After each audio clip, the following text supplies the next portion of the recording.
वंदे मातरम मित्रों, सुप्रभातम। आपका हार्दिक स्वागत। देवशयनी एकादशी के उपलक्ष्य में हम सुनते आ रहे हैं कि तेन त्यक्तेन भुंजिता। जो त्याग करता है वही सही अर्थों में उपभोग करता है या उपयोग करता है।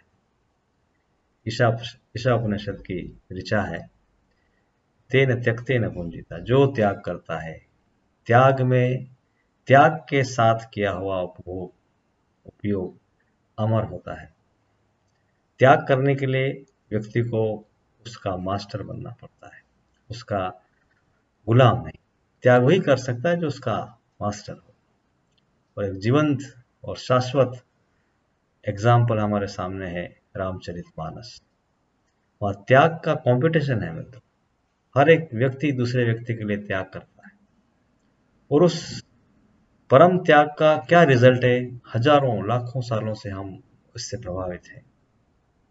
कितने ही रामावतार हुए, कितने ही बार रामचरितमानस का सृजन हुआ, कितनी बार मानव जाति को और आज तक और आगे भी गाइड करती रहेगी, दिशा देती रहेगी, मदद करती रहेगी। त्याग करने का क्या अल्टीमेट आपको बेनिफिट मिलता है, उसके कई उदाहरण हैं। दशरथ जी कह रहे हैं राम से कि राम, मेरे जो आपको जो मेरा वचन है उसको निभाने के लिए आप ये सब कुछ करने की आवश्यकता नहीं। मैं कह रहा हूं कि आप मेरे वचन का उल्लंघन करें, आप किसी न किसी रूप में मेरे साथ रहें, और मैं सारा कलंक लेने के लिए तैयार हूं। और तुम राजा हो, सारे सेनाओं के सारी सभी प्रोटोकॉल से आप सक्षम है, मुझे जेल में डाल दीजिए और मेरे वचन का पालन करने की आवश्यकता नहीं है। ये सारे ऑप्शंस थे उनके साथ, सब कुछ था, पर उन्होंने चुना त्याग। कि पिताजी, हमारा वंश है रघुकुल, क्या मर्यादा रहेगी, क्या नाम रहेगा, क्या क्या लोग हमारे बारे में सोचेंगे। इतनी छोटी सी चीज के लिए पुत्र ने इतना बड़ा काम कर दिया। इतिहास गवाह है, जिन लोगों ने जो किया है, तो आज किस तरह से उनको याद किया जाता है, और राम का नाम लेने से क्या होता है। एक और दृष्टांत आता है कि जब लक्ष्मण जी अचेत हो जाते हैं और उनके लिए पहाड़ लेके आ रहे हैं हनुमान जी, और भरत जी देखते हैं अयोध्या से गुजर रहे हैं हनुमान जी, तो कोई राक्षस समझ के वो तीर चला देते हैं बिना फल का। उस तीर से वो पहाड़ से गिरते हैं नीचे, और हे राम करके जब उनको पता चलता है कि ये तो भगवान के सेवक हैं और ऐसा ऐसा हुआ है, तब सभी लोगों को ये पता चलता है कि लक्ष्मण अचेत हैं, और सुबह सूर्योदय के पहले अगर ये दवाई नहीं पहुंची तो उनकी मृत्यु निश्चित है।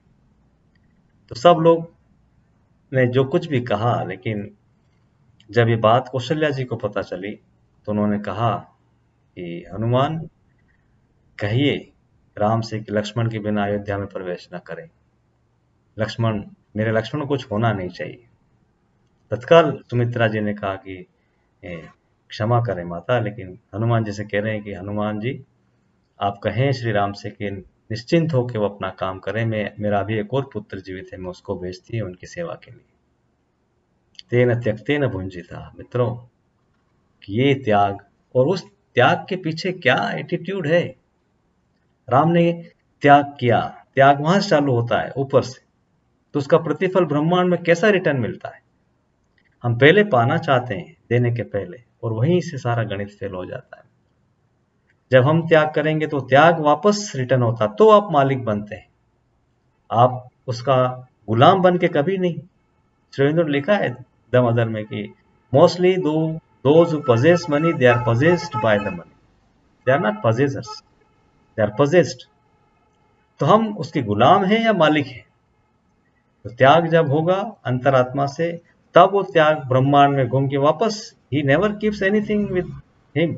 ईश्वर कभी किसी का नहीं रखता है। नरसिंह मेहता ने 52 करोड़ भगवान की सेवा में लगाए, तो 52 बार भगवान स्वयं आए साक्षात उनके जीवन में और काम किया।